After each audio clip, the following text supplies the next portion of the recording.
Good evening, everyone. Thank you so much for coming tonight. It's great to see such an amazing turnout. We're really excited to welcome Mike Mignola to our campus for a conversation about his artistic process. Let's give him a hand.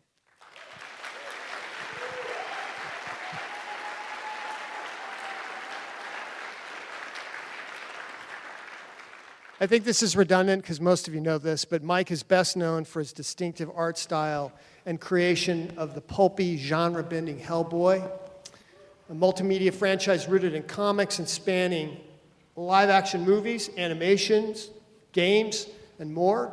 Hellboy blends elements of horror, detective fiction, and superheroes, and has been a fan favorite since it appeared in 1993.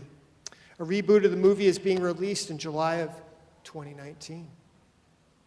Mike has also worked as a concept designer, production designer, and executive producer on a host of films, including Atlantis, The Last Empire, and Blade 2.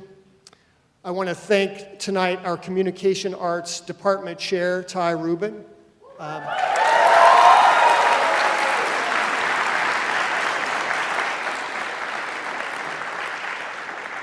TyRuben Ellingson is really responsible for bringing Mike here tonight to VCUarts, so thank you so much, Ty.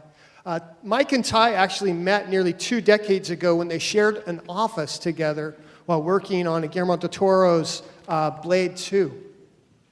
They've worked together on several projects since, including Hellboy, and have maintained a long-time friendship, as you can tell how relaxed they are tonight by each other. And the same haircut. We're in for what we know will be a great conversation between the two of them. Something different than you might see in an event like Comic-Con, where Mike often speaks. We'll actually hear how he got started as a young pioneering artist, much like many of you here tonight, and how he worked his way up through the entry ranks in places like Marvel and DC Comics to ultimately imagine, create, and launch his own characters. We'll learn more about the inner workings of his artistic process. For example, you might be interested to know that even in this technology-driven era, he also uses traditional media, putting pen and ink to paper to bring his vision to life. That same intersection of traditional and digital, of disciplinary rigor and interdisciplinary daring is really at the core of teaching in communication arts. Before we get started, I do have just one quick note, please. If you're going to take photos, you're welcome to do so, but try to do so within the first 10 minutes, okay? So that we can all kind of settle into the conversation. And then please sit back and enjoy tonight's conversation between Ty and Mike Mignola. Thank you so much, guys. Thank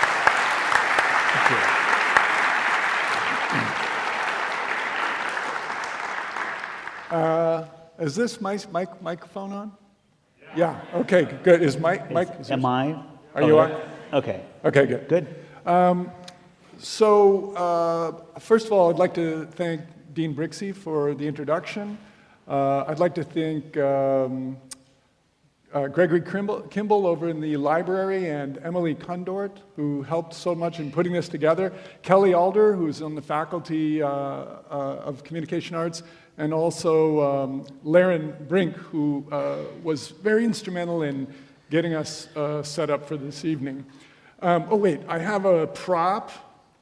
I made this box myself out of this box from my house. We'll put it on for a little on the box. height. Oh yeah. Set the Halloween mood up a little bit. So there's Mike, we can have a three-way conversation. Mike is probably how many skulls do you think you've drawn in your career? I draw a lot of skulls. A lot of skulls. Yeah. And that's a perfect segue into, But you know what I don't draw on skulls? I never draw the chin. I don't like it, so I shave it off. If you look at my skulls from the last 10 years, there's no chins on my skulls. They just have a spherical bottom. Yeah. Yeah, and it's because you just don't have. I think you don't it's a dig major chins. artistic development on my part. When you get to the point, it's actually true. When you get to a point where you go, yes, realistically, I know it has that, but I just don't like that shape. So you start molding things to the shapes you like. Yeah, that's true power. I've never had a job. I've never had a job that specifically called for an accurate skull. So I guess there's that. Yeah. Well, there was one thing I wanted to say. I wanted to do a fair trigger warning. You will hear cursing tonight. Hollywood is very different than academia, and it will slip in, so be forewarned. The first thing I wanted to ask you about is ghost stories. Now, I know that you are really an active reader, really do a lot of reading, and I know that you seek out lots of ghost stories. Now, if I remember correctly, now I'm going to tell the story, and then you're going to say, I have no fucking idea what you're talking about. Yeah. But the first to swear. I had to get it in. I know. Well, I'm sure I can top it later. When we were working, I think, on Hellboy together, we started talking about ghost stories, and you said that there was this one ghost story which I think was from Ireland or Scotland or something, and it involved people who were riding their bicycles in the evening, and these hairy ghost hands would just appear on the steering wheel and steer them into the ditch. Wow. That's cool. It sounds like something I would have known once upon a time. It's probably something I just read that day, because I have my memory is not what it was. So that's not a specific story I remember. Well, but it is the kind of shit I like. Right. So what do you like when you're? I guess how does your interest in ghost stories does it fit into the larger universe of like the Hellboy graphic novels? I mean, does it inform it? I mean, oh yeah. I mean, it's Hellboy. When I finally came around to making up Hellboy, I knew it needed to be made entirely of the stuff I like. So I wanted something that wasn't so specific it could only be about ghost stories, but I wanted to put all the shit I like out there. So Hellboy was my vehicle to do that whole stuff. Ghosts, vampires, any other kind of monster thing. But it also had to be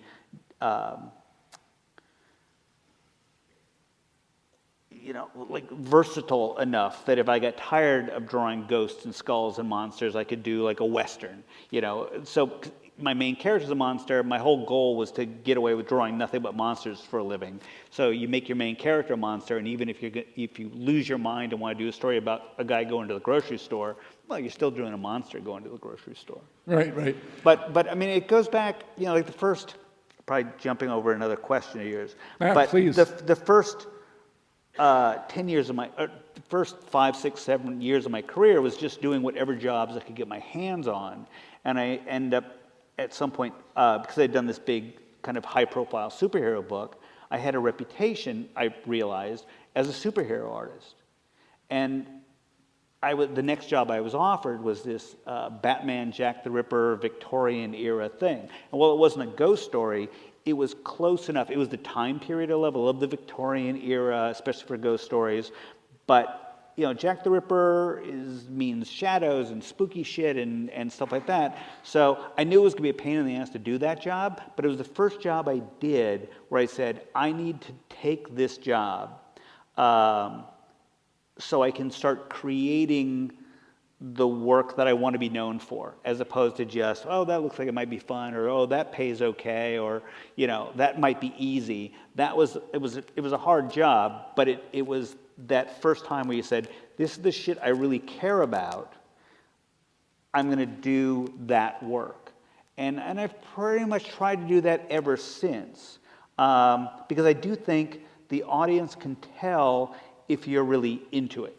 I mean, I can draw most things okay, but if you give me ghosts and vampires and shit, I bring something extra to it. And do you have, I mean, this gets way into kind of maybe the weeds of like how you think about things, but do you differentiate like from a supernatural being to a monster to like a creature to like an alien? I mean, how does it matter in the way that you approach that stuff? Yeah, I don't give a shit about aliens. Oh.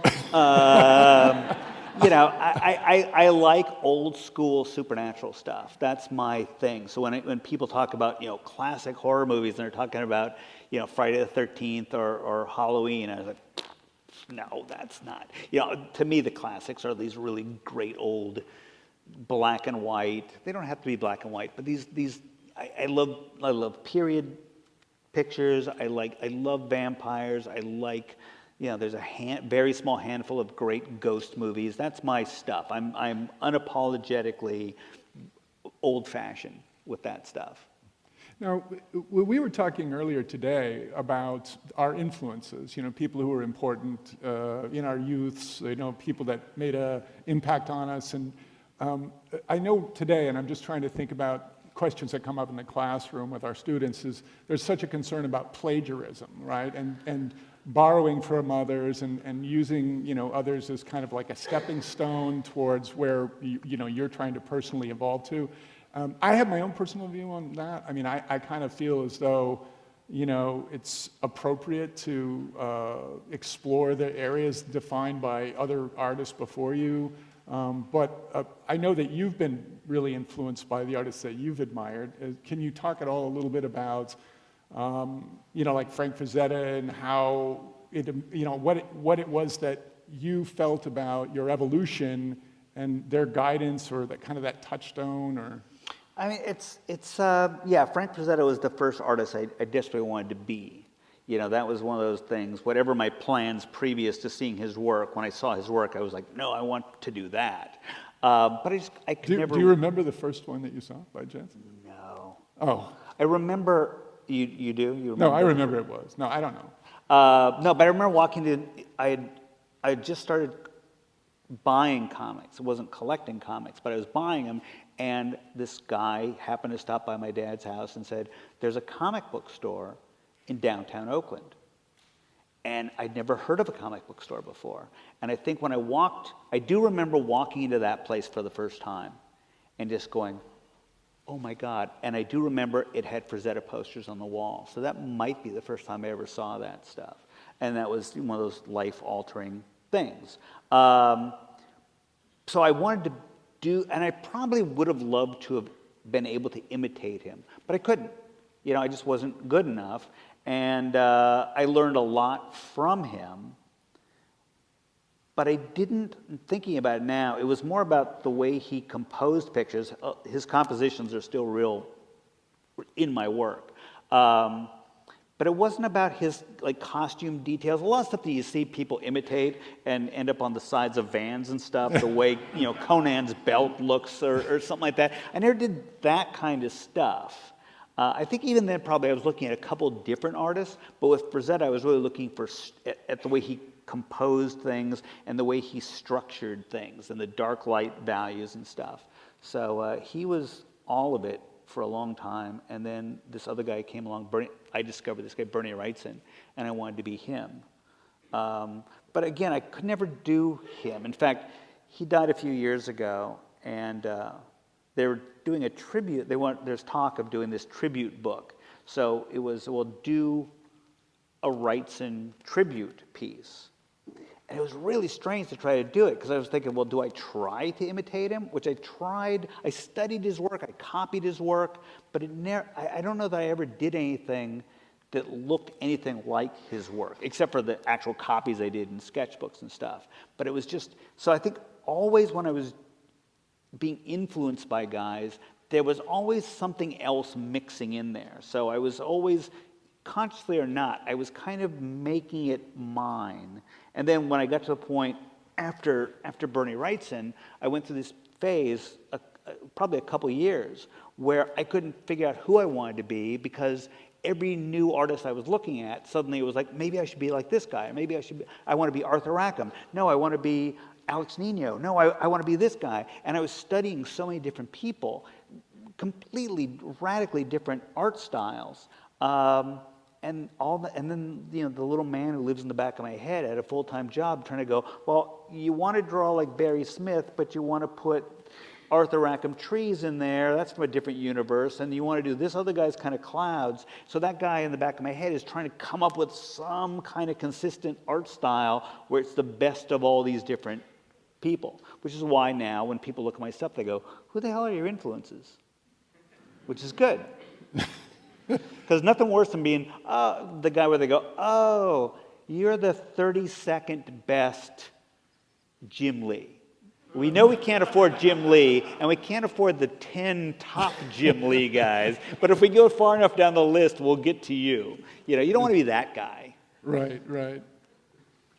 So I guess then just because I want to keep it a little bit topical today, because we got to go around and visit some classes and talk to students, what was the through line for you from like where you might have been in high school and then entering like the college years and then studying in college and looking towards New York, and like how did you see those things stacking up to get you to, obviously New York is where you wanted to go to do comics, right? I mean, what did they show you along the way? Who's they? Like, I mean, like the voices in my head? Yeah, what were the voices the man saying? in the back of your head. Yeah.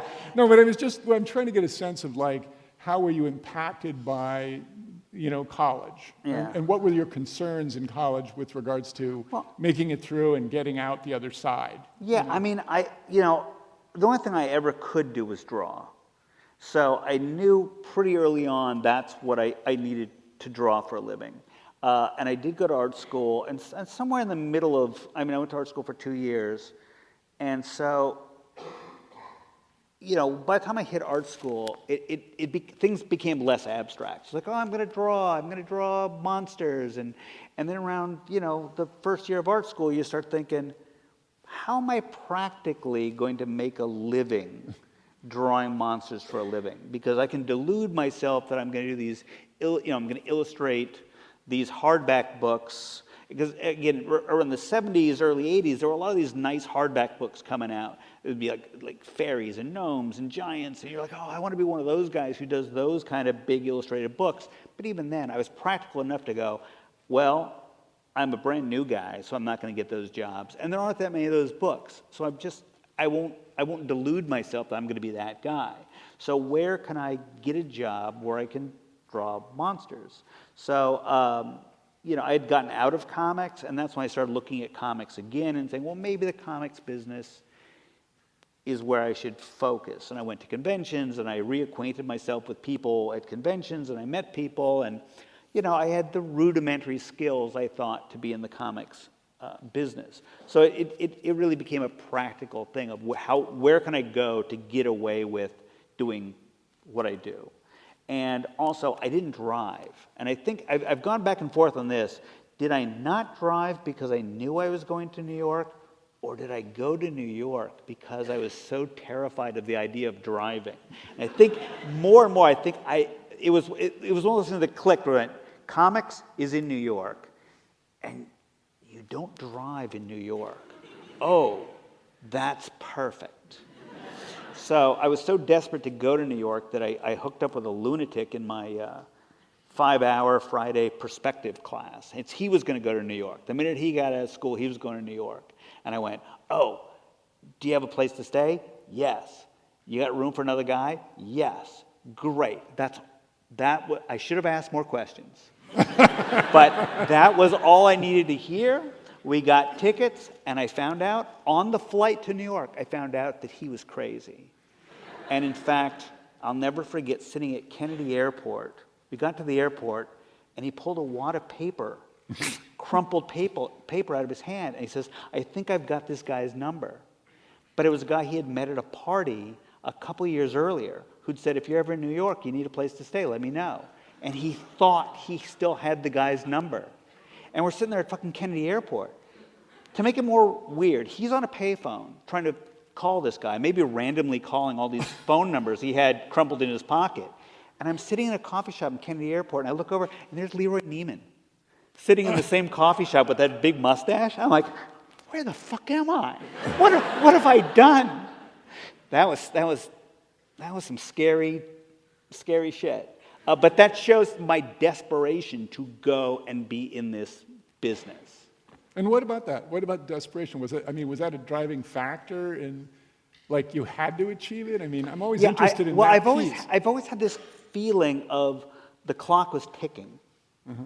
And I remember being very fixated on, I must have been looking at again, I mentioned this guy, Bernie Wrightson.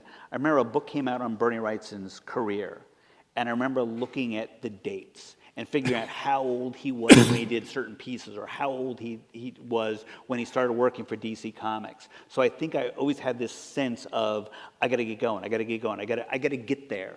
I was in a hurry to get there. Sadly, I didn't have the skills to get there, but I needed to be in print. I needed to get my career going. I always had that, maybe because my mother died young, who knows? But there was always this thing of, I gotta go now. Time's wasting. Mm-hmm. Mm-hmm. And on the heels of that, just because I know in the last, what has it been, 1 year, 2 years, you've been trying to do more figure drawing again? Yeah, just in the last couple of years, yeah. But you must have taken figure drawing in college. Yeah. And so what are your views now after 30 years of professional, whatever it is that you're doing? Very good question. What am I doing? What is what's your view on figure drawing as a basic skill? That's a left turn. I know, but it was college related. Yeah, I guess. I'm all for it. I think it's great. I don't think there's anything that beats it as far as training to do stuff. Yeah. It's just my favorite thing. It's nice. I mean, I love doing it in school. And I talked, ever since I got out of art school, I've probably said, I should do more life drawing. And it was 35 years later that I went back and started doing it again. Yeah. Yeah. It's nice. You know what? At this point in my life, it's nice to do shit just for fun. Yeah. It's nice. Yeah. It sounds weird to say, but when you get to a point in your career where you buy yourself the time to do stuff, where you can really do whatever you want, it's a little daunting, because if you're in a position where you go, you can now do whatever you want. Hellboy's paying the bills. Almost anything you draw, you could sell for some amount of money. Well, what do you really want to do? And especially if you've just spent the last 25 years doing Hellboy, you basically have already been getting away with murder. Like, okay, yeah, but what do I really want to do? It's like, how selfish are you that you've gotten away with doing, not only did you get away with doing comics for 35 years, for 25 years you've been left alone to do whatever the fuck you want. And now you're going, yeah, but what do I really want to do? Shut up, dude. You won the lottery. You go, yeah, but I didn't win the biggest lottery. The difference is I have finally wrapped my brain around the fact that I don't need to ever outdo Hellboy. I don't need to compete with it. It's hard because there's part of your brain that's always going, yeah, but we haven't done this. Yeah, we haven't done that. You know, I've never illustrated. No, I have done that. But you know, your brain will bring up the things you haven't done. And then you have to sit back. And usually this is before I go to sleep at night. I go, well, let's list what we have done. You did okay. You should be able to relax and just play. It's been hard to convince my brain that you must have had this. You know, after Avatar, I remember you had the conversation where you talked about, you go, oh, okay, Star Wars to Avatar, Star Wars, well, Jurassic Park, Star Wars, Avatar. I did okay. You know, we've done all right. And my goal when I went to New York, because I didn't think I was ever going to be good enough to really draw comics, certainly not professionally or full time, I was going to be an inker. Which, if you don't know comics, an inker seems like it'd be an easy job because somebody else has done the drawing in pencil, and you've basically just traced over it and tightened it up with ink. I said, well, a chimp can do that job. That's what I'm going to do. I'm going to go to New York. I have roughly the same skills as a chimp. I will be an inker. I'll be in the comics business, and once I'm in and I'm an inker, periodically I'll get to do things like a pinup in this book, or maybe I'll get to do a cover one of these days. And before I die, I will have talked somebody into letting me do a 10-page story in Savage Sword of Conan about Conan on some rocks fighting a lizard or whatever the fuck that would be, which I still haven't done. But just on my deathbed, I'll be able to say, I did it. I drew a comic. I drew not a whole comic, 10 pages in the back of some other comic, but but I did it. I did comics. And that was the last time I made up a real conscious goal. So, when do you go from that to, yeah, but I haven't, I've done so much more. I mean, that was roughly a year. In a year, I had done all that stuff. And then you just go, well, now I'm just flying. I don't know what I'm doing now. I'll just keep going, but never really had the time to think about any real goals after that. At some point, you're just like, I'll just go and see where it goes. Yeah. Stop me when it makes no sense at all. No, it does. I mean, you could end up a university professor at VCU pretty easily. Well, I mean, what we were talking about is, I've done the comics now, and now I'm kind of, I'm in that thing where I'm kind of going, well, what do I want to do? And we've been working on the movie reboot, and I'm doing a lot of writing, and I'm painting, and I'm drawing just for fun. And you kind of go, is this it? Is this what I'm going to do? Or am I going to get a phone call? I'm not looking for work, but am I going to get an interesting phone call? It's like, oh, would you like to design an animated film or something like that?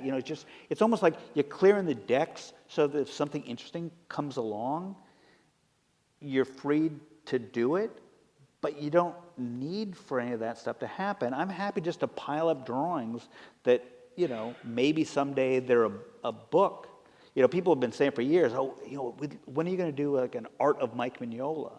And I go, yeah, that'd be great, but I haven't done the drawings for it yet. I've done 35 years of other drawings. We've done an art of Hellboy, but I'd like there to someday be an art of Mike Mignola, which might have a little bit of a Hellboy chapter in the beginning. It seems like it'd be rude to leave him out entirely. But what about that other shit? Now that you've gotten away with that level of murder, now get away with this other whole thing. Oh, you want to do like a guy with a Victorian suit, but his head is a floating puppet, monkey mask? Yeah, that'll be the cover of the book.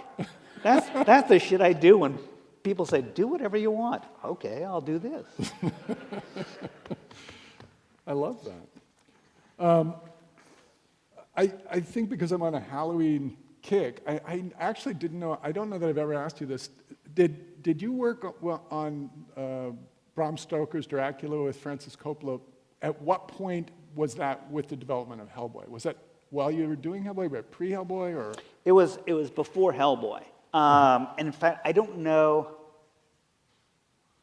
It was around the time I came up with the idea of doing Hellboy. And when a lot of time goes by and you've told the story a bunch of times, you don't really remember how things really happened, but you kind of twist things so they make a certain amount of sense.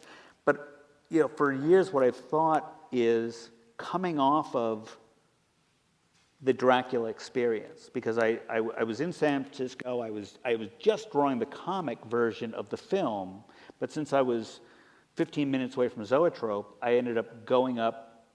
I'd go up to Zoetrope is Francis's offices.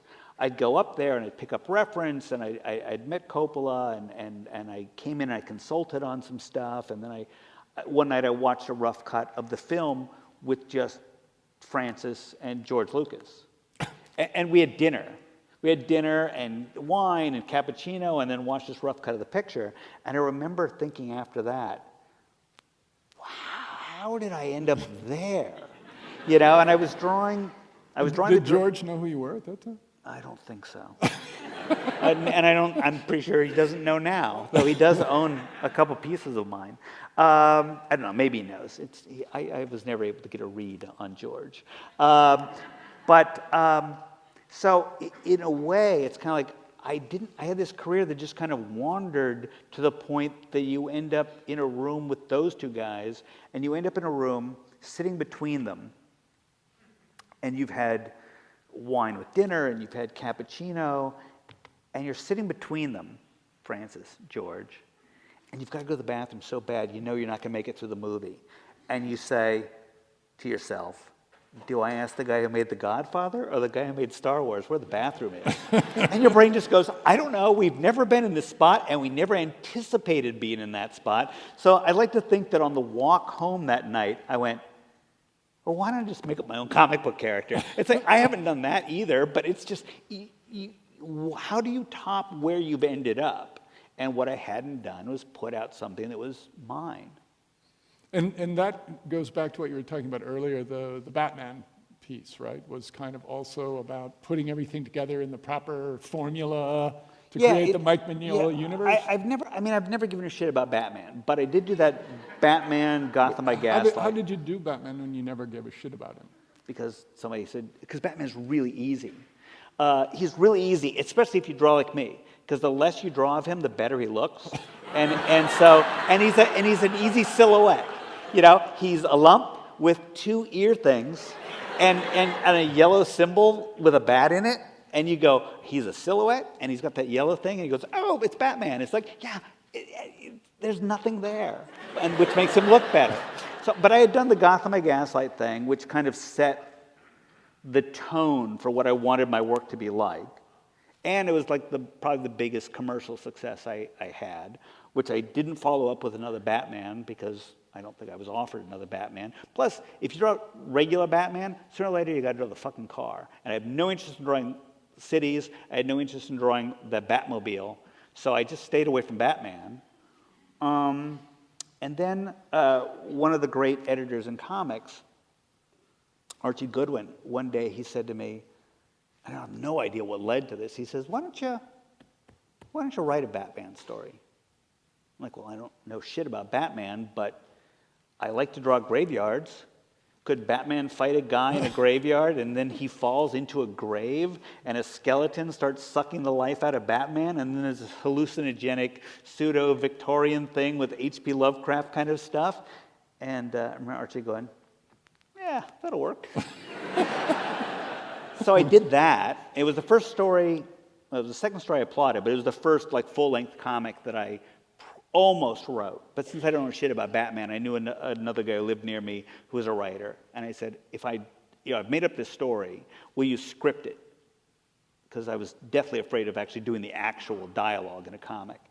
But I made up that story, and I thought, well, that was me really putting something out there that was purely my shit. You know, you get to a point with your career, you go, I'm waiting for somebody to read my mind and send me a script that's exactly the shit I want to do. But I did that Batman thing, which didn't have the Batmobile in it. It was nothing but graveyards and spooky shit that I like. And I thought, maybe this is how I can continue to make a living in this. My career was in pretty good shape already, but it was still, how am I going to get through the rest of my career without having to draw a car? Yeah. You know? And I thought, if I make up my own stories, I won't make up any stories with cars. Maybe that's how I can keep doing this shit. And so if I know the kind of stories I want to do, then the question is, do I make up, just make up stories and say, can I make this a Wolverine book or a Batman book or whatever characters I can get my hands on? And they just all fall into graves and go back. Yeah, it'd be my shtick. Yeah. Or if I want to do those kinds of stories, why don't I just make up my own guy? So the kinds of stuff I wanted to do came first, and then it was just now come up with a character that you're not going to get bored drawing. On the off chance this thing works, because we only want to make up this stuff once. So let's make up a character that we won't get bored drawing. Because I love, especially Victorian era occult detectives, right? But having done Gotham by Gaslight and the Dracula book, the Victorian era is full of coaches with spoke wheels, and those are a fucking nightmare. So probably not as bad as a car, because I like the shapes better, but they got horses and they got wheels and everything. Let's do modern day, except we'll keep it out of the cities, and we won't have to do all the homework and figure out those wheels. But you've done a Jeep, I think. I've seen a Jeep. Yeah, I've done one or two things, but not much. Yeah. Never one where the Jeep was the star. Mm-hmm. So I and I had drawn Hellboy once or twice for fun, just as this goofy monster, like sitting at a restaurant and doodling on the tablecloth. So Hellboy was kind of made of shapes I liked.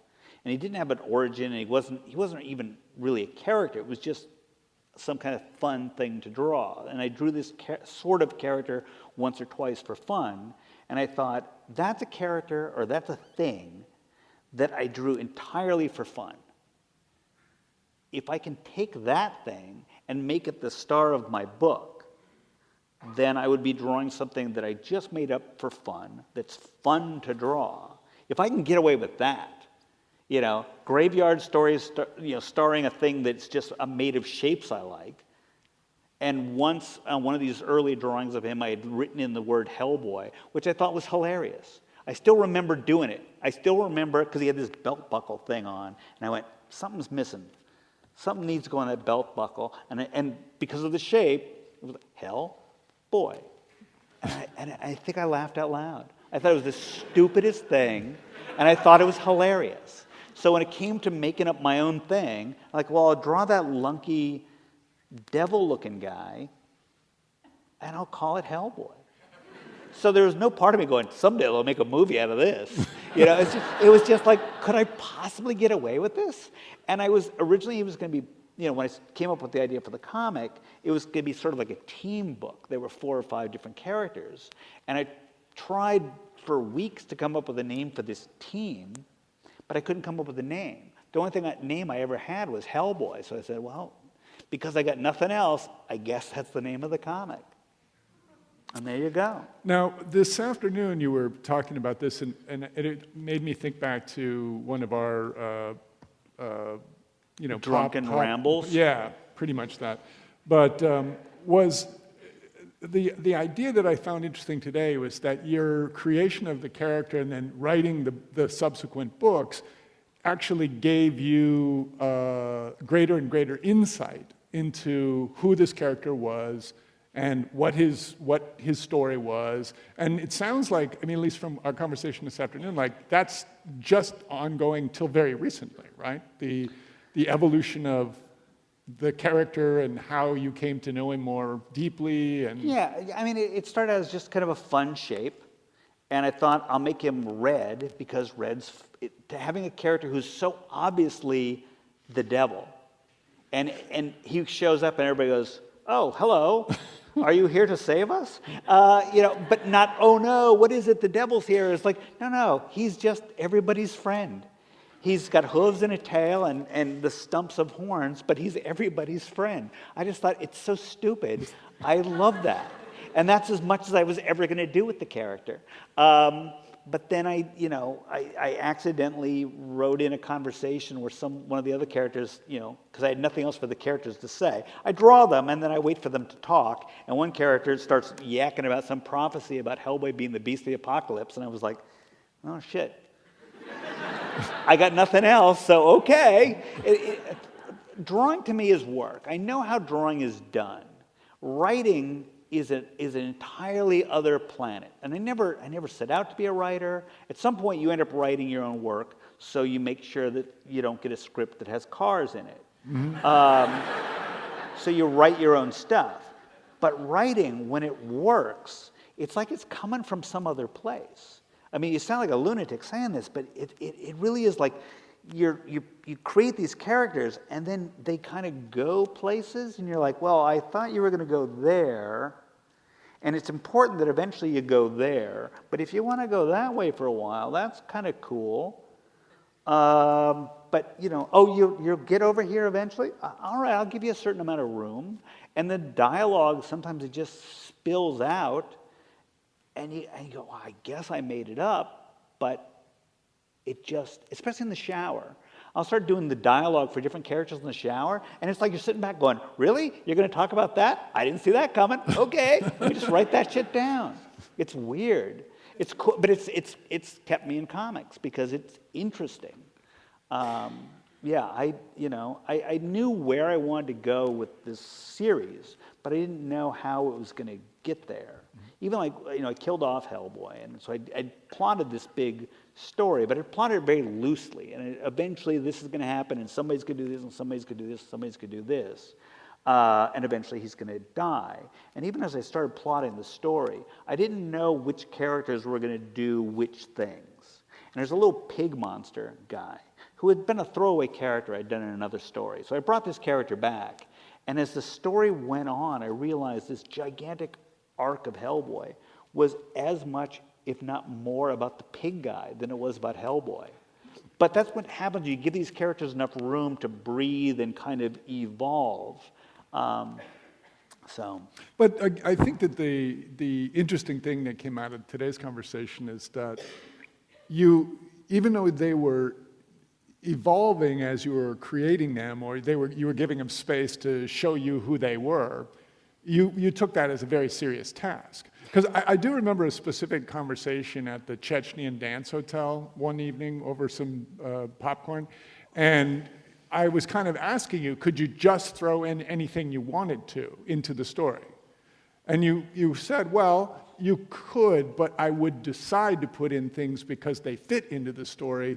In the sense that I took away from it was it wasn't completely random in any kind of way, but it was more provoked by your imagination in the sense that you'd say, wow, I don't know if I can get away with that, but I'm going to try it. Yeah, I mean, I found that I could put almost anything in there if I could bend it to my will. You know, it's like shaving like the the chin off the skull, skull. It's like at some point I can't help but bang things into the shapes I like, and that's the same with stories. It's even why, you talked a while back about plagiarism. There's stories I've read, folk tales I've read, things that I've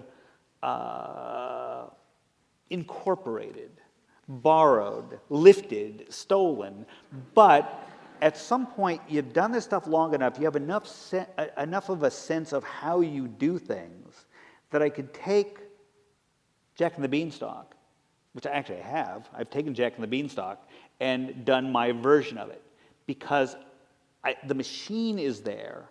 I can feed it through the filter and it will come out a Mignola story. So, which is a fun exercise that I haven't done that many times. I did a Japanese folktale. Is that the bags of heads? The which? The heads in the bags? They're not in bags, but there are heads. Okay. Yeah. There might be another heads in bags story. I don't remember, but there is at least they're flying. They're heads. flying heads. Yes. Yeah. Maybe I was confusing flying for bags. Yeah. A little glimpse into how his brain works. Well, if there's flying heads, you need a bag to put them in. But yeah, but again, I feed it through my machine. And that was the beauty of once I was doing Hellboy, I think it was the third Hellboy story I did, there's an old Irish folktale that I'd wanted to adapt. And I'd planned to adapt one of these days, called Tig O'Kane and the Corpse. And for whatever reason, somebody said, we've got this odd format, it's going to be published in 2-page installments, can you come up with a Hellboy story like that? And I remember this Tig O'Kane and the Corpse.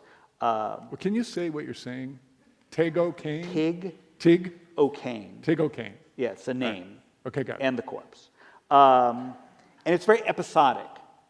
And I thought, if I do a Hellboy story based on that story, it'll work with this 2-page installment format. And I don't remember where I was going with this. I guess it was I took this story, which nobody, I think, had I done a straight adaptation of it, I don't know that anybody would have noticed.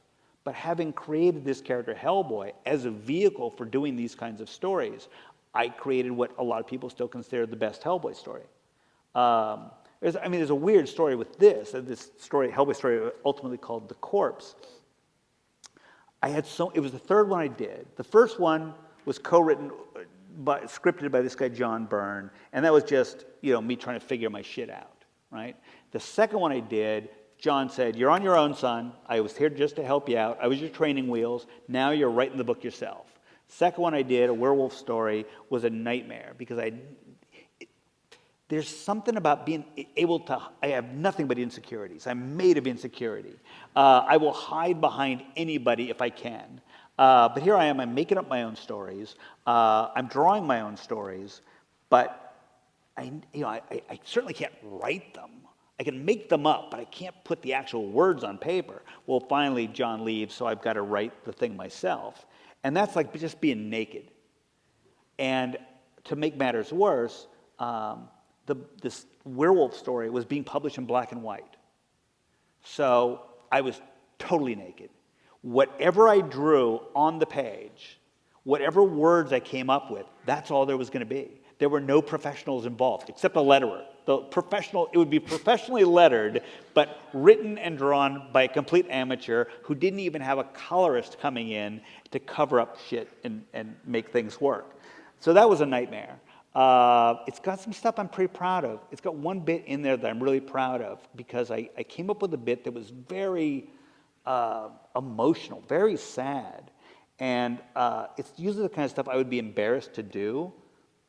But it's the kind of shit you make up late at night, and then you hope in the morning you don't erase it, because you're kind of hanging it out there. So I really hung it out there with this thing. I did it. I survived it. And then the third Hellboy story I did was I took this Tigokane and the Corpse, sprinkled in a bunch of bits from other English and Irish folk tales, because I like doing research, and I love that shit. And I had so much fun drawing it. And even now I look at it and I go, I was just flying. It must be like a jazz thing where you just go, shit's just happening. I'm just going to go with this thing. And I had so much fun doing it that when I finished it, I panicked because I thought it was unpublishable. Because it didn't feel like it was work at all. And it was so different than anything I'd done. It was probably the first Hellboy story that was funny. And it's like you sobered up and said, oh, fuck, what's this? Oh, shit, and I got to turn this in? And I remember, and it because it did turn out really well, even now, it's hard for me to look at this thing and go, how the hell did I think this didn't work? But I remember going out to lunch with a friend, and I brought the whole job. And I sat there like this while he read it. And he said, it's not just good, it is head and shoulders better than anything you've ever done before. And if I'd been drinking, it would have been one of those classic spit takes, like, what? But that's what made Hellboy work, because I sat back and I went, it's the most fun I ever had. I was just goofing around. Funny dialogue just popped up. And not only did this guy say it was the best thing I'd ever done, but when it was published, two like real big name artists that were like heroes of mine both contacted me and said, oh, that's the best thing you've ever done. And one of them actually wanted to buy a bunch of pages from it. So you're like, wait a minute, it's the most fun I ever had, and it's the best thing I ever did? Holy shit, maybe I can get away with this. And that was kind of, I don't remember what we were talking about, but that's No. where we But ended up. that's you've said that multiple times today, and I find it interesting is that you talk about fear and insecurity, Yeah. right? And yet there's a part of you. And you talked about the little man who lives in the back of your head several times. I don't know if it's the same character that I'm referring to, but Sometimes he wears different faces. yeah, I'm sure. Sometimes it's crowded back there. He's got friends, and some of them aren't very nice. But I'm wondering about, as much as, because I share a little bit of that from my my career, is that there was this idea that if I wasn't willing to take the risk, which was the risk that actually I didn't just sense it, it was real. It was like a feeling of pending doom, right? Pending failure, like I'm a fake, and any moment someone's gonna grab down this thing and go, look, he's just a fake. He doesn't know what he's doing, that feeling. Yeah. When did you get over that? Because it's fairly recent for me that I didn't think it was somebody who was going to pull down the curtain and say, no. Well, I feel it a lot in the classroom. Oh, they're saying, he's not a professor, like that happens to me.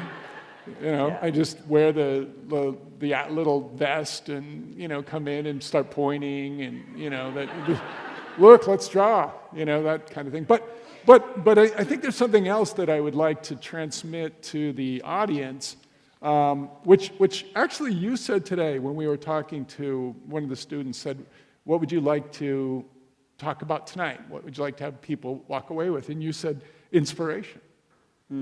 And I found that interesting because often that you're quite self-deprecating and you talk about these insecurities, but there's a mechanism that you overcome all these insecurities with.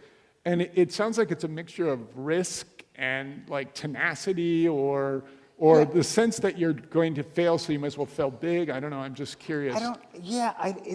I've never really sorted it out myself because I am a complete chicken shit. I am a complete follower, and yet, with very little money, I hooked up with a lunatic and went straight to New York when New York was still really fucking scary. So it's not necessarily the wisest thing, but it's also not the most cowardly thing. Granted, I was following a guy, and I don't know that I could have done it by myself, but it was still a ballsy move and I'd never visited New York, I just moved there. That's what I did in Richmond. Yeah. Well, there you go. Yeah. Different place in your career at the time. But same with like my drawing style is it's gotten to be very bold and kind of dynamic and in some ways very odd.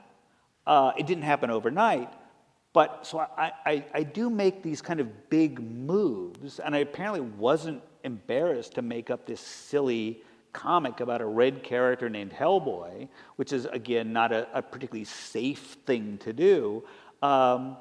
But at the same time, I still consider myself a chicken shit who's hiding behind a chair. You know, I don't know where the one thing gave way to the other. I think it's always been some kind of weird combination. And even there's even insecurity in the way I write, because sorry if this doesn't make any sense, but I'm doing the best I can. I love like Bible epics and Shakespeare. So I will write characters where I'm trying desperately to sound lofty and dramatic, and then I get so embarrassed by what I'm doing that Hellboy responds, you know, like big talk for a guy with no pants, or you're literally boring me to death. And that's that other part of my brain that's so embarrassed by the part that's writing this lofty prophecy that I need the other part of me to step in and say to the audience, I know that's stupid. And I think that comes in the name Hellboy, you know, putting out my character with a name that kind of lets the audience know, I know this is stupid. I know this, we've strayed way off what you're talking about. The insecurity thing is just that. It's just, I've made these moves when there was no other choice. You know, I wanted to make a living as an artist. I had to find a way to make a living as an artist. So I was kind of, it almost seemed like, probably in almost every case, there was no other choice to make. No fallback plan. Yeah, I have never had any kind of fallback plan. Otherwise, God knows, maybe I would have become something else if I had any other skills. But as is, I had a very small set of skills, and I remember, I'm sure there were many sleepless nights where it was, okay, I can draw rocks, and I don't know, I'm hard-pressed to come up with something else, Fish. But I need to make a living doing this and doing it forever. So, yeah, a lot of time was spent chewing over how can I do this? Mm-hmm. So. Well, I think that the point I was, you know, trying Please, to... get me back on track. No, it's all good what you're saying. It's just I'm very curious about what to tell students when they have aspirations, because a lot of what you can say is very pat. You know, it's like, well, just, you know... Just do it. Forge ahead, you know, forge ahead. And Endeavor to persevere. Yes. Just try, you know, it's always double your efforts, you know, like there's a lot of stuff that's true, but it's mechanical. Do you know what I mean? Like, right. If I always say, actually, to double your efforts is a really easy model to follow, because it takes a certain amount of responsibility away from maybe the mistakes that have happened or something. But when I listen to you, and I've worked around you enough to know that you're actually always, in my view, my humble view of you as a person, is that you've consistently raise the bar, and every time you raise the bar, you're pushing yourself into territory that you're saying, well, it was quite horrifying or terrifying to take it on, but then I knew if I didn't take it on, then I would sit to where I was, and so I did it anyway. Like I started writing, and I started... Think part of it is I have a very short attention span. Yeah. So it was like, well, okay, I've done this, what's next? Right. And I've done this, what's next? And there wasn't, and it's not like it's not like I had the end goal in mind. Eventually, I want to be this guy who creates a transmedia franchise, whatever that is. It was just, I'm bored. I mean, I've done Batman. Do I do another Batman? Especially if I've done it okay. And that a couple Batman stories I did, turned out okay. So I go, well, I've checked that off. What's next? And I think around that time, like I did that Dracula movie adaptation. Well, I'd never done a movie adaptation. And then I get roped into working on my first ever live action movie, working directly with Francis Coppola. You go, well, check that off the list. And it's not like, after that you go, well, do I go back and do another one of these and another one of these? Because I had gotten to the point, because I spent so many years in New York, I knew people in editorial. I was comfortable that I could go into DC Comics anytime and walk out with a job. But it's like, well, and I did do it a couple times. I would go in and I'd kind of talk to guys and like, well, I was kind of thinking of doing like a World War II era book. And they're like, yeah, we'd love to do that. And you go, okay, that's all I needed to know, is that I could, but it's too much like stuff I've already done.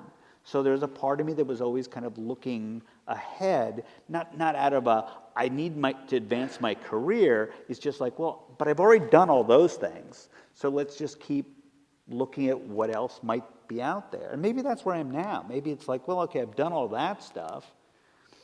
Do I need to go back and do another 10 issues of a comic? Or do I paint, which is something I haven't done much of? So it's like fear and boredom, the two... Yeah, I mean, the fear Fear and boredom. The fear isn't as present as it is now. Even like with doing the paintings.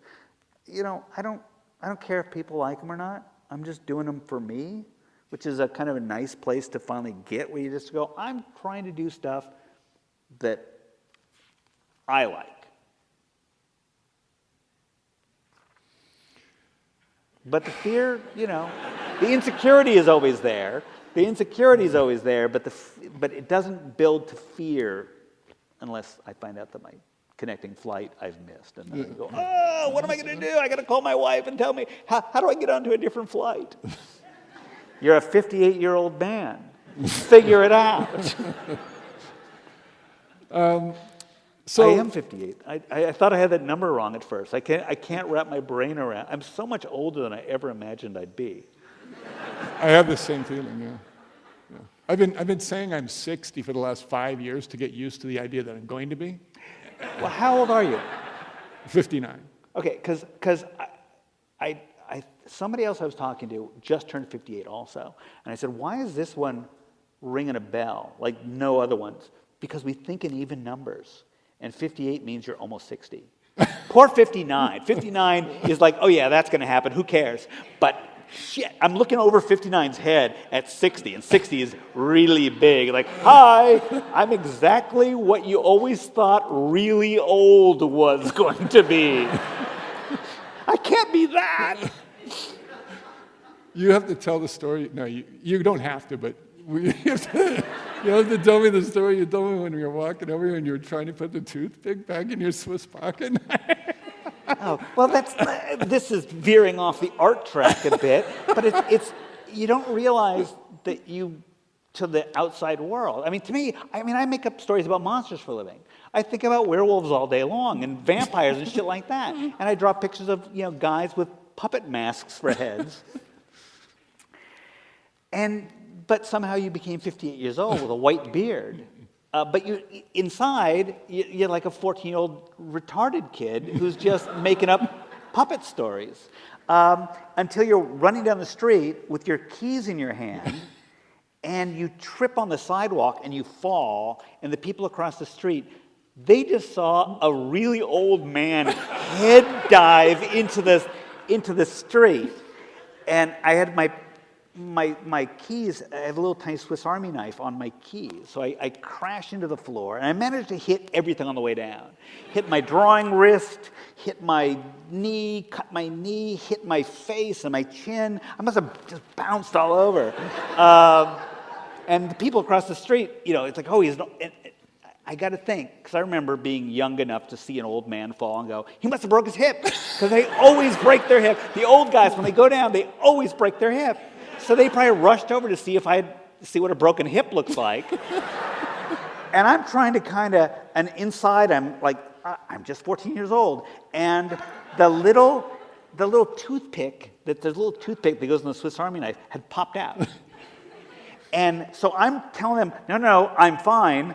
I'm 14 years old. I've been making up monster stories. But what I really need to do is get this toothpick back in this Swiss Army knife. And it's, if you've seen Alien, there's that scene where Ash, Android is trying to kill Sigourney Weaver with a stick in a magazine. And I was that. I'm fine. And I'm bleeding all over the place. And that happened. And and then when you're a kid, you realize I used to fall down like that all the time. And when you're 58 years old, you go, am I even going to be able to walk tomorrow? And I better go get this wrist X-rayed. Yeah. It's funny how things. I remember the fall going, man, it's taking a long time to hit the ground. Why aren't I raising my hands up in a way so my face doesn't hit the street? And I did a similar thing the other, like a year ago. I was in the studio, and it's so much more fun to talk about just falling down than talking about art stuff. I knew we would get there. I get up from the drawing table, and I trip over a box. And I have 2 glass doors, to my studio. And I'm falling towards the glass doors. And you really do have time to go, this is how I'm going to die. My studio's at one end of the house. My wife, who can sleep through anything, is at the other end of the house. And so while I'm flying towards the glass, I'm thinking, yep, I'm going through it in that way where one of the pieces of glass is going to stick in my throat. So I have time to think, if I pull the glass out, I'm just going to bleed out instantly. But either way, I'm going to die. And she's not going to hear it. And she's going to come down in the morning and find me that I've bled out from going through the studio doors. And around that time, you hit the door. Yeah. And you somehow magically bounce off the glass. And you think, well, that's cool. And as you're hitting the floor, you're thinking, but I bet I broke the glass, and so now the glass is going to be falling on me and still cut the shit out of me. Plus, I'm an old man, and I've just hit the floor. I probably broke my hip. So you lay on the floor, and you wait for the glass to fall, and you go, fuck, I didn't break the glass. But I'm still not sure about the hip. So that's... Yeah, sorry, kids, it's going to happen to all of you. We should, another night, we could do another one of these where we could just talk about the absurdity of Hollywood, which would be a great evening, but that would be way far away from art school, I think, at that point in time. I was thinking the other day about when we won't tell these stories, but when Tim Bradstreet was attacked by that plant. We won't tell these stories, but Tim and the plant attack, yeah. And then when we almost ran into Jeff Goldblum as he launched. He almost kicked my head off, remember? I know, I saw that. We were walking down the street, and it was like a restaurant that had stairs that led up to the front door. And we're walking down the street, and the door opens, and Jeff Goldblum comes straight out the door, through the air. And I remember him just whizzing past my head. He didn't use the stairs. He just leapt straight out into the middle of the street. And I was like, wow, something almost kicked my head off. Oh, it was Jeff Goldblum. We've had some wonderful times. Yeah. But the absurdity of Hollywood, is part of why we're here, because it's, again, how did I, who made up an idiotic thing with a stupid name, end up sharing an office with you on a, well, not a big budget movie, but a movie. I mean, it's just, there's a part of my brain that just goes, well, this is never going to happen. Don't get your hopes up. But every time it happened recently. You go, well, they're never going to make it. And every time I say they're not going to make it, I think the universe goes, well, fuck you. Yeah. I'll show you. I'll make that goddamn movie. And you go, well, I bet you won't. And the universe says, oh, fuck you. And you think I can't get you, what's his name, who's playing Hellboy? David Harbour. David Harbour. You think I can't get David Harbour? Watch this. And you go, okay, universe, you proved me wrong again. Keep doing that, please. No, but that's a good segue into what I was actually wanting to make sure that we talked a little bit about is the story that I heard, and I think I read it in the interview, maybe you did for VCU, but it was that when you first started thinking that, well, I don't know, you can frame it, but apparently you never thought they would make a movie of Hellboy. Right. But then you said if they hypothetically did make a movie of Hellboy, that it would be cool if Ron Perlman played Hellboy, right? Yeah, because I never think about it. I never want to waste any time thinking about shit that I can't control. And you can't control what happens in Hollywood. So they've optioned Hellboy, and I was fortunate enough to do the Hellboy comic at a time where the publishers weren't grabbing the film rights. So I still had the film rights. So they optioned Hellboy for me. And I thought, well, what a great scam. It's not huge money, but it's free money. They're paying me for the rights to make a movie. They don't have the rights to maybe make a movie. And if we make the movie, we're going to pay you even more money. And you go, well, you're never going to give me that big check.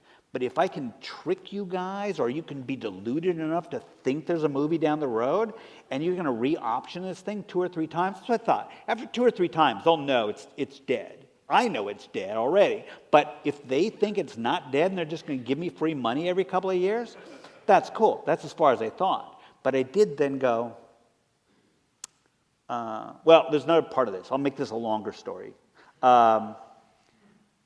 Because of the way I think, I thought, okay, it's free money. But what if? What if they do make the movie? And not in a, oh boy, if they make a movie, it'll be great. It's a, oh fuck, if they make the movie, it'll be the worst thing anybody's ever thought of. It will be the worst thing imaginable. And I've just started getting away with doing Hellboy. And I've started to plot Hellboy stories. Fuck, if they make this movie, there'll be so much stink on what is already a really stupid name that I will have just taken my creation and chucked it down a hole. So I immediately made up another character. I made up my lifeboat character. It's kind of like saying, being on a ship and saying, I know damn well sooner or later this ship's going down, so I'm going to take all the shit I really care about, put it in a lifeboat. So I made up another character that was a supernatural character. And I knew that everything I'd planned to do with Hellboy, I could eventually do with this other character. So I just kept that character off to the side, waiting for the ship to go down. And it didn't. Oh, but the Ron Perlman thing is, again, I knew they'd never make this movie, and a friend of mine said, you know who should play Hellboy? Ron Perlman. And of course, as soon as he said Ron, you couldn't imagine anybody else doing it. And when Del Toro got involved, I thought, Ron was in Del Toro's first movie. Yep. I wonder if there's a possibility we could be thinking the same guy. So the very first time we met, the way I remember it, it was a breakfast thing, and I walked in, and I don't even think I'd sat down yet. The way I remember it, Del Toro said to me, I know who should play Hellboy. Or, do you know who should play Hellboy? And I went, yeah. And he goes, yeah, so do I. And it was like we said it at the same time. It was like you put your cards on the table, and they're both the same card. And it was like, oh, then now it's all going to be easy. You still want to make a movie about Ron Perlman. Not only Ron Perlman, who's never been a movie star in America, but you want to paint him red and put a tail on him. I don't see any problem getting the money for this movie. What's funny with the Hellboy thing is, and that must have been 4 or 5 years where Ron or Del Toro would just be in meetings. And it was always one of those, I got a meeting tomorrow. I'll call you after the meeting. And then you wouldn't hear anything for 4 or 5 months. You know, typical Hollywood things. They go, I guess that meeting didn't go that well. So I tried to, you know, Del Toro is very persuasive, but no way they were ever going to make that movie. I remember at one point Ron said to Del Toro, let go of the idea of me starring in the movie, because you're not going to get the movie made starring Ron Perlman. And Del Toro loved Ron, probably still, well, they loved each other. And I don't think Del Toro would have done it without Ron. But we went on and did Blade 2, largely for him to get the juice in Hollywood to prove that he could make that kind of a movie. And he prominently positioned Ron in Blade 2 so people wouldn't think of Beauty and the Beast, they'd think of this tough action guy from Blade 2. But I still never believed we'd do Hellboy. And then when Blade 2 opened, it opened number 1. Mm-hmm. It was number 1 for about 30 seconds. And I remember Del Toro calling me up and saying, you know, it opened number 1. If they don't say yes to Hellboy now, they never will. And I remember thinking, oh no, this is it. They might not make Hellboy. And then my second thought is, when the fuck did I start thinking they were going to make Hellboy? It was a very weird thing.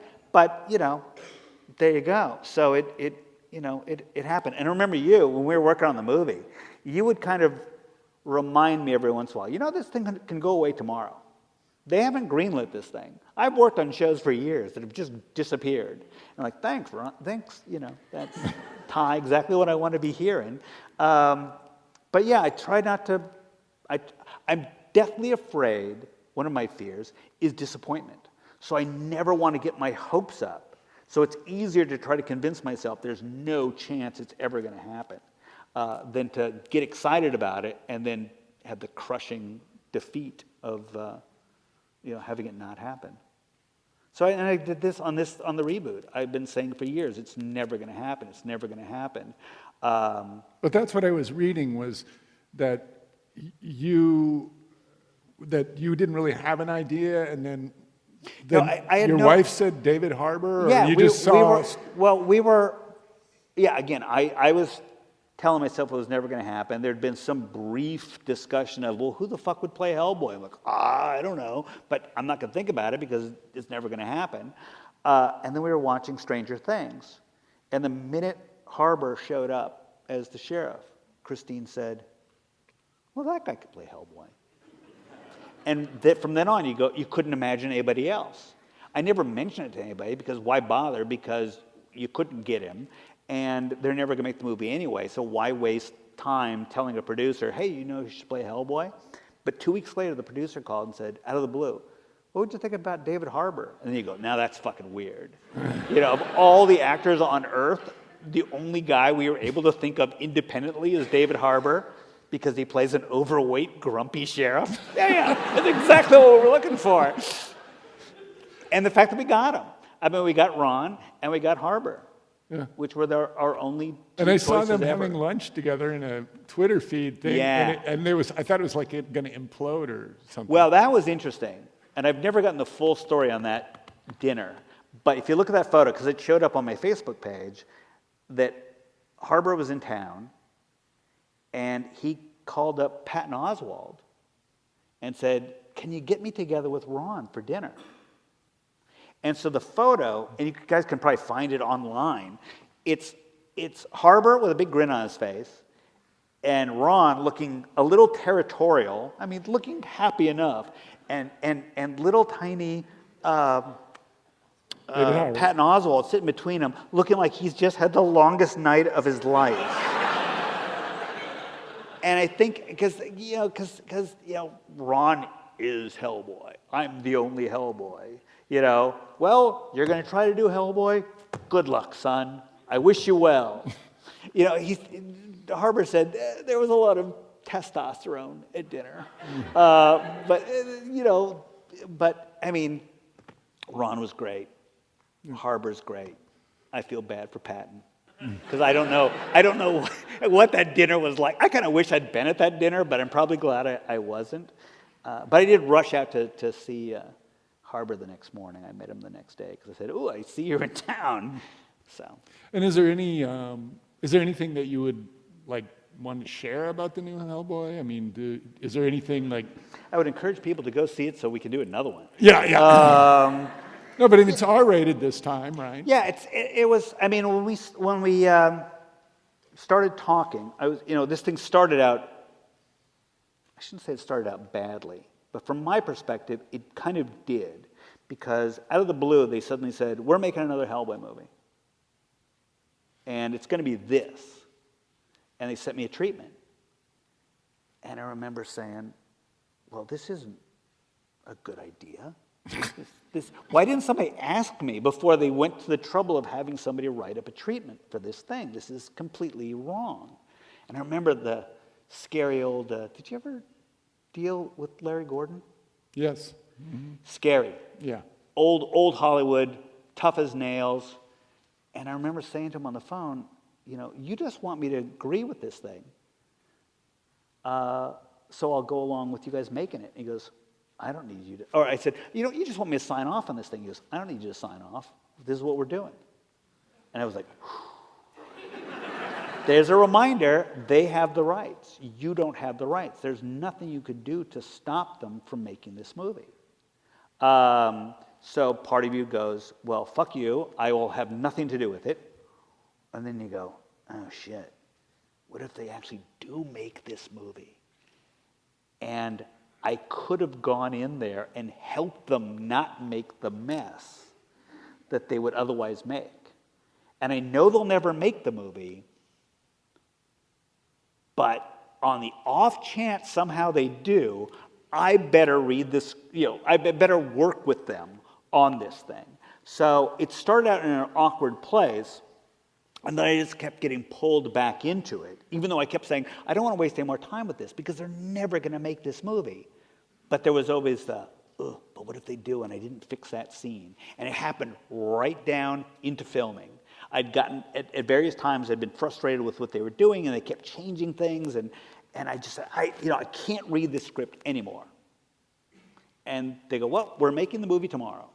And so I'm in England where we started filming, and I realized the first 4 nights of filming, I couldn't comment on anything that was being done because I hadn't read the script. I literally had no fucking idea what they were doing.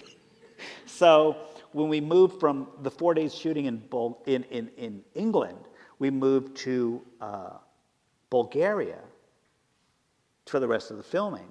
And I thought we were shooting like right away, but there was 3 or 4 days in Bulgaria where they weren't doing anything. And I thought, probably better read that script because they're filming the thing right now. And I don't want to give the impression it was always a disaster, but there were a lot of changes of direction, and the things would get close, and then you thought certain things were solid, and then the next draft, things kind of fell apart again. It was a problem of not just putting me and the screenwriter together. I would work on it, and then he would work on it, and then things would go together, and then they would fall apart, and just for whatever reason, it just kept falling apart. It got really close, but I'd stopped reading the script, and so then I did sit down for a couple days in Bulgaria with the producer and the screenwriter, and we just went through it, and it was change this. It was fine-tuning stuff. So thank God there was a couple days in Bulgaria where I had literally nothing to do, and I said, well, why don't we go through this one more time? And you've seen a few minutes of it, or you've seen? Yeah, it's definitely darker. When they said to me out of the blue, what would you think about Neil Marshall? I went, I love Neil Marshall, but it makes it a much, if it's going to be Neil Marshall directing the reboot, let's let Neil Marshall be Neil Marshall. So that's when it became an R-rated, much darker thing, which I like. I like the fact that it's so different than the Del Toro stuff that they can exist as completely different things. as opposed to trying to mimic what Del Toro is doing or trying to continue the Del Toro storyline. If you're going to have different filmmakers, then let them make a different version of the thing. And to me, my Hellboy's somewhere in the middle. Del Toro tipped it more fantasy, and Neil tipped it more horror. And neither one is exactly the comic, but they're just different shades of what I did. And I've been very lucky. I mean, considering how many guys are out there, they write a book or they do a comic, and the film bears zero resemblance to what they do. I've done pretty well having two filmmakers who really did understand the material. Whereas you see way too many things out there where you go, did anybody involved in this read the book? You just like the title, I guess? I mean, yeah. So I made out better than a lot of people.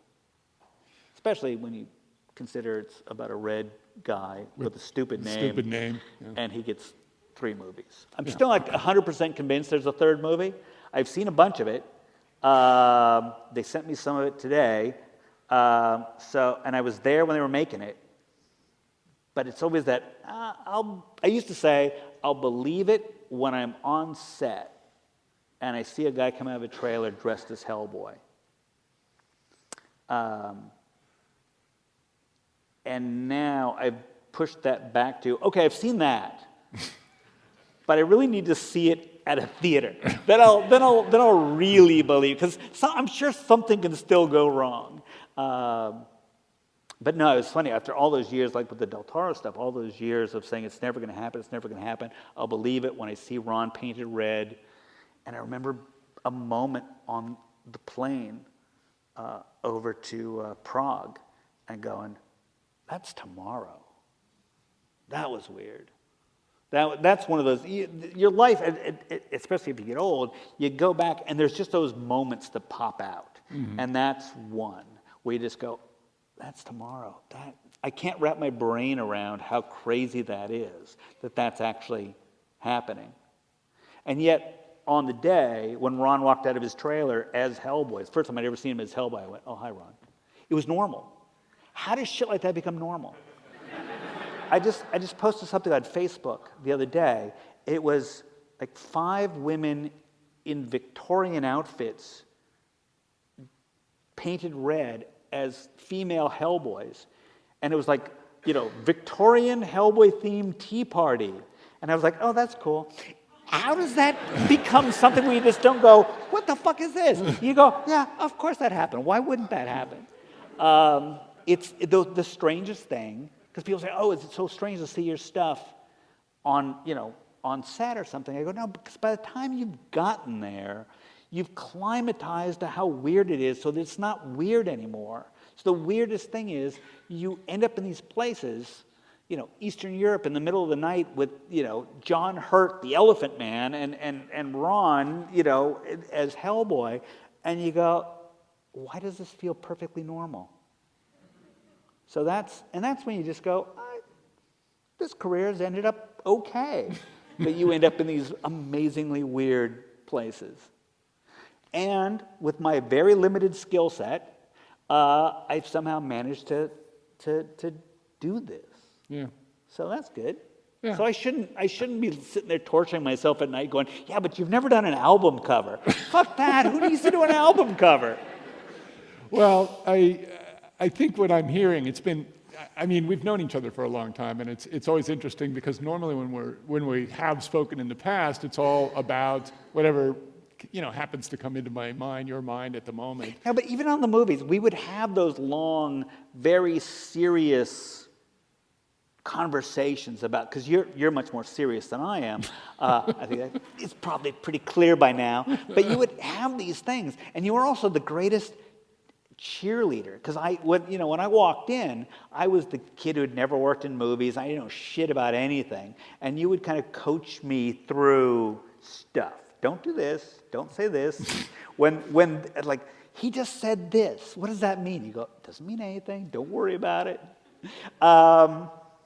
So you kind of got me through a lot of that weird shit. But we would have these, I remember you'd always say, you got to step into your power.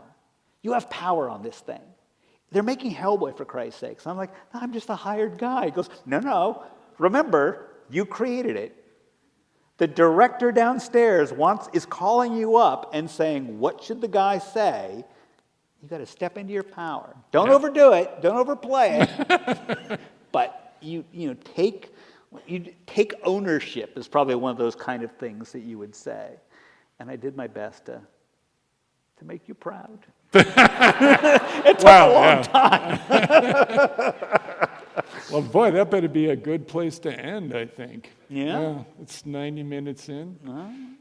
Yeah. I mean, the one thing I'd say that on the heels of that is that I hear a certain thing I guess now that I've been an educator for 5 years, and I've really tried to improve as an educator and think about education in a different way than I used to, is, of course, there's no one size fits all, because you can teach a certain set of skills. You can teach skills to a group with, kind of a series of exercises to get the basic skills, up to a certain level. But at some point, it's really the individual student. It's really the individual who has to take that inertia, that initial, ramp up, and keep going with it. And in listening to you speak today and tonight, one of the things that I find most interesting that I'll continue to reflect upon is even though you frame a lot of stuff in its most difficult form, like these are difficult things that I'm going to try to accomplish, even though you frame them in these are things that contract me or scare me or make me feel as though I'm going to be disappointed, you continue to proceed. And there's something about I call it the permission to succeed, but there's something about allowing yourself, even when you have doubts, or even when it seems unlikely or illogical, that you still go for it. You still push forward, because the alternative is you're done. Well into Hellboy, years into doing Hellboy, I still thought one misstep, and I will have not only ended my career, what would really bother me is I had it. I had created my own thing, and it was going someplace. But I think the more successful Hellboy became, the more I was afraid that if I did something wrong, it would all go away. And then I would be blowing my brains out, because you had it. You were doing it. And I became much more obsessed with making that one mistake. On one hand, I thought, I can do whatever I want. Sure, I'll have him abducted by mermaids. And then you go, what the fuck are you doing? You've just ruined this thing. You're going to have to go draw fucking Teen Titans now, because you went too far. You got too stupid. There was always oh, they bought that? I got away with that? Maybe I'm okay. But even, I moved back to New York, and I was so afraid that if I had a bad day, we were going to be homeless. That's part of the economics of just going back and living in New York. And I remember, getting a therapist, a really good, classic New York therapist. She sounded just like Sigmund Freud, exactly the way a therapist was supposed to sound. And her trying to explain to me that there were, in between living in New York City and living in a cardboard box, there were other places you could live. But I thought if I had a bad day, if I fucked up, if I missed a deadline, whatever I thought on some weird abstract way, that screw up was going to send us straight to a cardboard box. Wife and daughter, straight to a cardboard box. In the Bowery, because I had once seen a guy sleeping in a cardboard box in the Bowery, and he had a plastic foot, and the plastic foot was pointing in the wrong direction, and I just thought, yep, that's me. I'm going to be there. Maybe not today, maybe not tomorrow, but sooner or later. And I'm just not tough enough to live in a box with a plastic foot. So it's always been one of those things. And the way she explained it to me, she says, okay, look at the career you have now. It's like you started way down wherever. Think of mountain climbing. And you've gone halfway up a mountain or wherever, and you've built this base camp. And from that point, if you're happy, already you've done, considering what a fucking idiot you are, you've already done so much more than you ever thought or anybody would ever expect you to do. So you've achieved this level. From that level, you can do all these other things. And what happens is you fall back to your base camp of this career you've built for yourself. And all I'm hearing is, well, what? But what if I fall off that way? I'm going straight to a cardboard box with a plastic foot, So it took a lot of therapy for me to go, okay, maybe I'll stay at the base maybe camp. I could move to the Midwest before the cardboard box. So that's those voices, they're always there. All right. Well, listen, on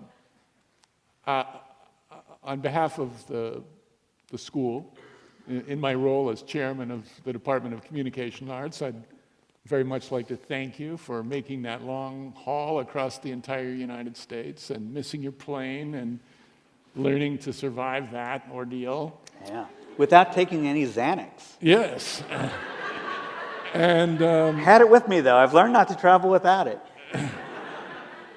And I think I could speak for the students that today was pretty awesome. I think you did you stayed on task.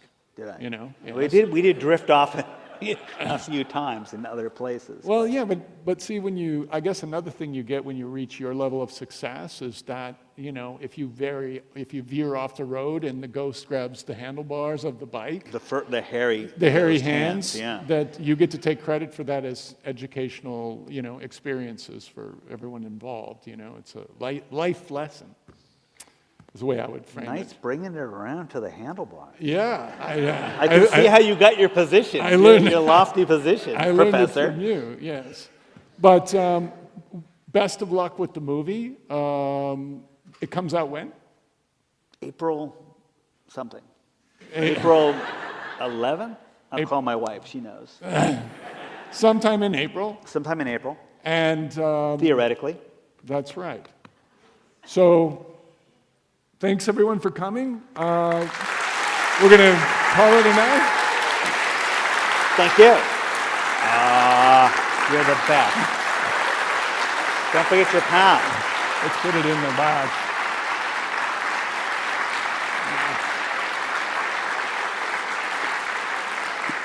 Sideways. Oh, really? Thank you very much. Have a safe Halloween.